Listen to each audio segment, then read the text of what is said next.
With the recent reveal of Spider-Man's suit from the upcoming third entry in the MCU, we now have even more details and evidence to support various claims and rumors. Today, we are going to be looking at how the suit's reveal with Hot Toys reveals a few familiar locations from previous Spider-Man live-action versions.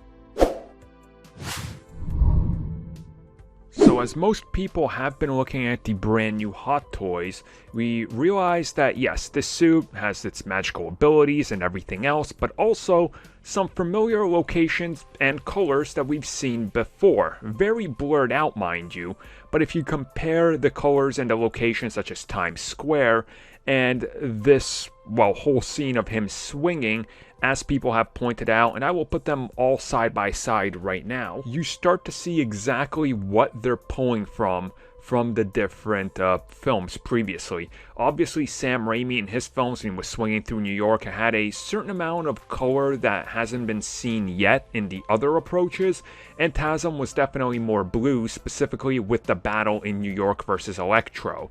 So compare the sequences and the color grading and the buildings. Yeah, it's pretty much another confirmation of exactly what we all know is happening, but they just won't outright confirm. And this is another one of those things that just slowly builds up anticipation. Like, for example, the scene right here. Most people are able to tell that, yeah, this is New York. That's probably the electric wave that Electro shot off during that sequence, and this will come into play. And also, the second picture, quite obviously the color grading and everything, everybody just realizes what they're going for here and what they're teasing without necessarily outright confirming it.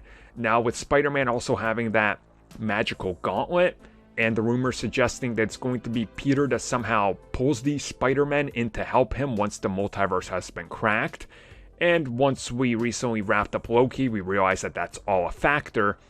I think right now is honestly, the time. Soon we're going to get that reveal and know everything that happens, and they're going to tie it in. They're probably just building up the anticipation to reveal, honestly, the exact times and sequences that lead these villains from being plucked out of their timeline into the MCU. And these pictures and color grading reveals were probably hints towards that. Not outright confirmation, but it's a hint towards, like that type of scenery. So everything we know is pretty much turning out to be true. Now we just need that final official confirmation.